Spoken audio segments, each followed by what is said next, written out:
I love getting the opportunity to bring you guys on here. 'Cause I tell everybody that calls me about construction stuff, I'm like, you talk Nick, he's way smarter than me. Like, you're talking about how to build a house. Don't ask me, brother. Like, I'll help you come up with an awesome pin board, right? But you're on your own when you go sit down with Nick and Heath to talk about it. Yeah. But no, like just some of the behind the scenes stuff. So like, talk about like, what's something, Heath, that you do on a regular basis that's intricate to the process here, but maybe people don't even know that exists?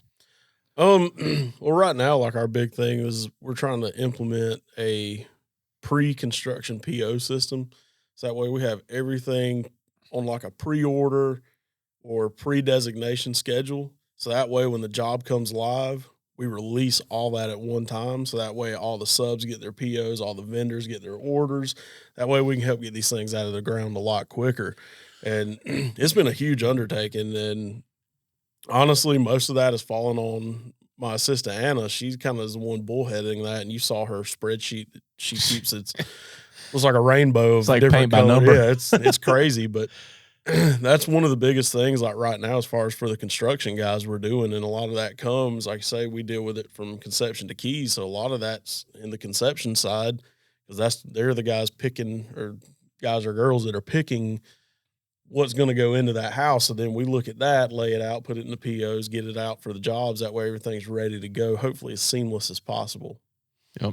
Yep. And that's a big piece that, like, for us, we're delivering a product, right? Mm-hmm. And just like anything in the world, if it was an assembly line, like if you were to come in and you were to just have parts that are necessary and you run the assembly line, what you'll find out really quickly is this area of the assembly line is using parts 3 times faster than this area. So if you just stock everybody at a stock level without really pulling the hood up and looking at it and understanding usage and consumption rates and where your log jams are and where things get hung up, you're set up for failure, because these guys are going to have more than enough materials and not enough work. These guys are going to have more work than they can handle, but not enough materials and all that stuff. So like, you have come in and really shine the light on log jams and help us identify that. So like, believe it or not, guys, there's a huge hurdle in going from 10 barns to 100 barns, from 100 to 200, 200 to 500. And not only that, throw in the caveat that they're not all being built here. To go from Duncan to Duncan and Somerville, from Duncan, Somerville, and Dunn, now Duncan, Somerville, Dunn, and Knoxville. Mm-hmm. And in addition to that, we're in Charlotte, Columbia, and Conway. With no office but staff on the ground there. Yeah. And all of these places have different requirements, different things that are true there, different subcontractors, different aspects of that build. So now we're not just running an assembly line, we're running multiple. Yeah. And there's certain things that create log jams in different environments. And so like there's no one man that can solve that problem. That is a team. And so what we've tried to do is look at that process from start to finish and constantly improve. One of the core values is always growing. That doesn't necessarily mean more and more and more. It means growing our skills, our abilities, our team, our attention to detail, our everything about it. And we're always solving a different puzzle. You say this all the time. Like, you're like, when I came in, we were trying to change the cars on an Indy car while it was running around the track. And that's true. And so now we figured out, like, hey, we better schedule pit stops, Yeah. Mm-hmm. And so we're always thinking ahead. So one of the things that Ross and I talked about in an earlier episode was, we're human. Like, we're going to make mistakes and we fix them though. Like, and we're trying to create an environment where the company and the staff is growing faster than the market spread so that we can stay on top of it. Like today we're building 135, 140 houses for the 2024 calendar year. Yeah, we have 133 on our builder trend list right now. Right. So like active. Yeah. So you got 133 builds going, but you're not planning your department right now and staffing around 133. We're thinking about 2025 where we know 233. Yeah, right now I think there's 190 slated for 2025 today. And so we're always having to solve that problem ahead. And so, getting the ramp up in the beginning, it was, hey, we got really good at 10 and then we had 100. And so we were playing catch up. And now we're kind of in a place where we're always being prepared to build 400 when we're only building 250 so that we can stay ahead of the curve. And, that's growing pains, man. It's learning things. And like in the beginning when Ross was handling 50% of it and I'm handling 50% of it, and then you start growing out teams. And so if you look a little bit at the org chart here, I mean, there's a lot of moving pieces. There's a lot of changes happening.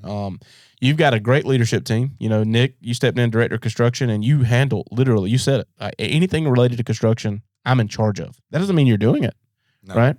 That doesn't mean that you're the one doing it. And so you went in and created segments inside that business. You got Billy, whose whole mission in life is to see schedules just on time. Why are they off? What does that and what does that do? It does a couple things. One is it gives us better predictability, right? It gives us better visibility, and knowing what we have capacity for, where we need to make improvements. But it also increases communication to the client. If that schedule is updated and live and on track, clients are in the hub with it. It's live. They can see it. You can click right there.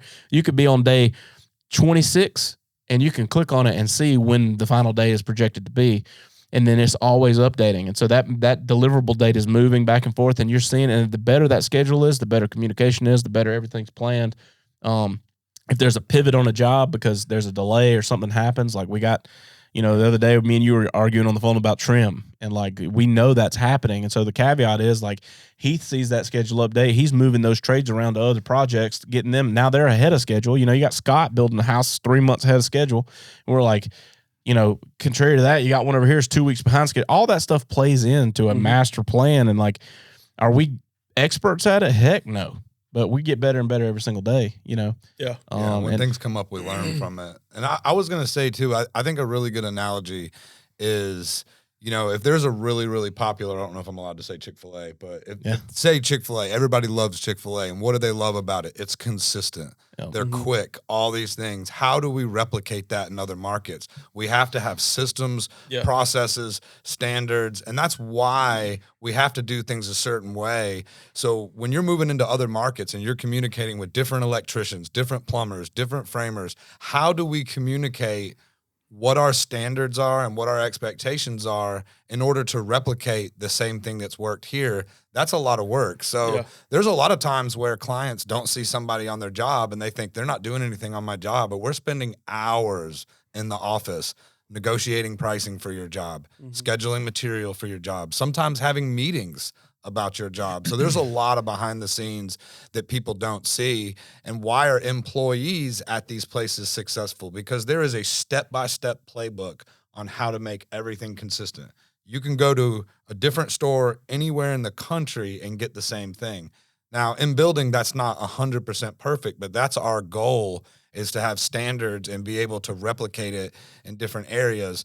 And like building countertops on top of cars, that would be really cool, but we'd only be able to do 5 houses a year that way. So in order for us to get this product out and serve more clients and try to be consistent with the client, you know, experience, expectation, how many days it takes us to build the house, we have to look at all those X's and O's and the resources that we have and how we use those resources to try to get that done. And that's the side of building I don't think anybody sees.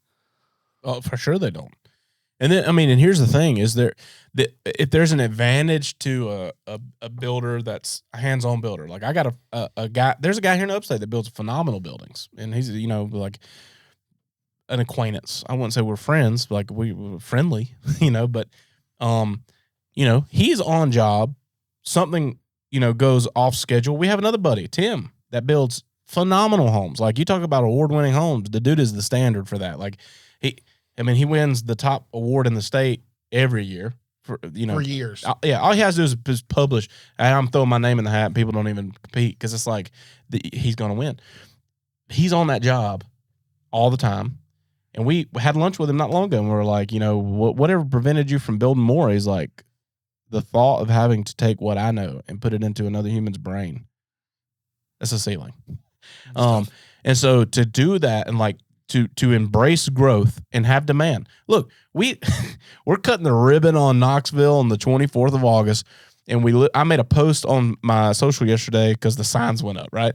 And so Amanda put the signs in on our Slack channel, and I posted, and I was like, this is a cool moment, right? Like, and she did not go skimpy on signs. Like, it's the biggest signs in the history of the company. And so I posted this on social, and somebody, one of the first comments on that post was, "Does this mean you can build in Kentucky now?" So there's it's like somebody go get him some medicine. Like is one of those, like, people have wanted our product in Tennessee for years, and we're there, right? And we have projects going there now. We've been in the Tennessee market for a few months building. We just haven't cut our office, officially opened the office there yet.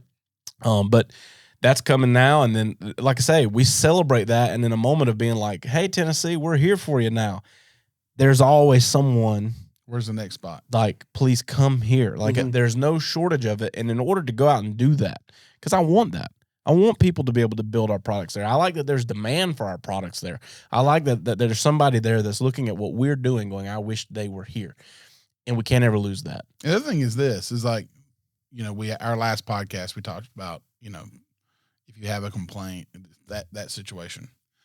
When we open offices or we have a release, holy cow. If you're building with us, we have had a lot of backlash where people are like, something's going wrong on their job, or there's a little bit more of a time, and they're like, "Well, if y'all weren't focused on opening an office in Knoxville, Tennessee, you'd have time to work here." And we're going, this is a positive experience for y'all as well as for us. When a company is thriving and growing, rest assured, you are safe. Yep. If a company is struggling to keep its doors open and you're a client of that company, get scared. Yep. Get scared. Yep. This should be a celebration for you. Thanks, guys, for tuning in to the Barndo Show podcast. If you're watching on YouTube or wherever you're listening to this content, hit subscribe so you don't miss an episode. And then be sure to check us out on all of our social media platforms at the Barndo Co. Super simple to find us. And then when you're ready to dive in a little more, maybe look around some of our available floor plan options, or take a look at the gallery of our work, or maybe you're ready to connect with our team and explore what it looks like to build your dream barndominium, you can visit us online at thebarndoco.com.